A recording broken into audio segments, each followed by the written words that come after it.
Welcome to my visit to Beard Guitars in Hagerstown, Maryland. There I am in my Dobro shirt, getting geared up to go look at a bunch of Dobros. That's right, I brought all three of my instruments down here. There's a bunch of cases in the lobby. We're going in where they keep all the hubcaps, otherwise known as cover plates. A lot of fancy ones right there. And then some more guitars. Before we get to business, here is my instrument. I've had this since 2014, and there is none other than Paul Beard working on it right there. He's got all the strings off. He's taken a look at every part of it. The cover plate is off, and you can see that spider right there with my pickup and the metal cone underneath it. It's a little dusty. It's got some hair in it. We figured out the bottom string was not staying in tune, and there's Paul showing me how much it's wiggling. So he tightened that up. There was a lot of problems, actually, with the instrument. We found a crack, had to get a new cone put in, a bunch of things. So I've had this instrument for a good long time, and it was time to have it fixed up and serviced a little bit. So there it is. It's always a good time going to the shop and hanging out with Paul. I've known him for quite a long time. So, and there is my hip shot, double shot device just laying off to the side, and my cover plate. I like to keep it simple, the old traditional kind. And there it is from the top view.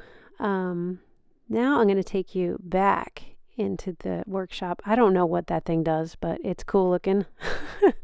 And then further into the wood shop, there's a couple of Megan Lovell's models of lap steels being made, and this is where they do all the woodworking.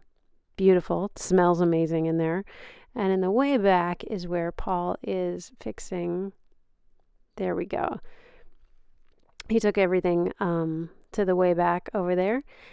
And this is where we're fixing, he was fixing the crack in my instrument. So it wasn't too bad, but he had to take the cone out, and there's the spider kind of dangling out there. And what he did is he just put a brace, like a tiny piece of wood behind the crack to kind of support it a little bit. And he'll show you, like, right there is where the crack is. And it's not terrible. But he did take that little piece and he super glued it inside, and I don't think I caught it on film, but he did manage to super glue his finger to the instrument for a little bit.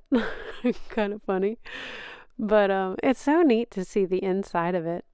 Oh, and there we are, 2014. This is when it was brand new. I picked it up on Christmas Eve, so I went to his house to pick it up. Oh my gosh, it looks so perfect. It didn't stay perfect, but that's okay. It's loved. It's played all the time. And I want to show you some pictures of when it was being made. So I asked Paul to experiment with some ways to make it much lighter weight for me. And he did that in multiple ways inside the instrument, but also in the neck. There it is, kind of hollowed out underneath the fingerboard. That's when they were first making it. And now that it's open again, we got to see that the top was kind of sagging a little bit. Those little black supports are new.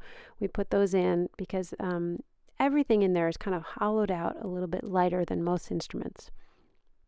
So yeah, we got to see that it was starting to sag a little bit. So put those in. Oh my goodness, yes, we also brought the National down there. That's the 1938. That's Jack's guitar. I brought it in. We took the nut off. We took the tuning pegs off, and just really making it playable again. It's an antique, so I wanted to be careful with it and preserve it, but also make it playable. So we ended up taking the cover plate off. There's the cone. It was crushed, so we put a new cone, and there is that's the nut, and you can see that crack. It hadn't broken all the way through, luckily, so I saved it.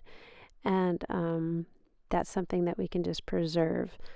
But in the meantime, we put on a nut that is functional, put in a new cone, so it's ringing really nicely now. And I saved those old tuning pegs. Also, so cool, I found a pack of old black diamond strings in the case from New Brunswick, New Jersey. I always thought it was from somewhere in the West or something, but yeah. The case also came with a Roy Smeck bar right there and one of these funky little tuning, sorry, not tuning, what do you call it? Finger picks. So I've never seen a finger pick like this. Paul had never seen one either, but it does fit my finger. So I'm kind of curious to try it. Should be kind of neat. And there is the National with the cone out. You can see it is a solid, solid instrument. There's a reason it's over 80 years old and still working. So it's pretty cool to see on the inside. And it's almost like a time capsule. So pretty neat in there. Oh, this is before we took the nut off, so you can see where it's cracked. And luckily fixed that. Flip the tuning pegs up so I can use those a little easier and not break the original ones. This thing plays like a dream now. Oh, and I also brought in my green machine. Sadly, this one has a crack in it. Look at that big crack in the neck of it. So I'm going to have to leave that there at the shop and see what happens. So to be continued, but it's always great to see Paul. Here's a picture of us from over the summer at Gray Fox Bluegrass Festival. I love hanging out with him. There's another picture coming up from Rezo Summit, and he's wearing my t-shirt, and he's just a bud, you know. He loves the dobro, and I recommend him to everybody who is interested in the instrument and wants to learn more. All right. I've run out of pictures, so I'm going to stop talking. Till next time, guys. See you later.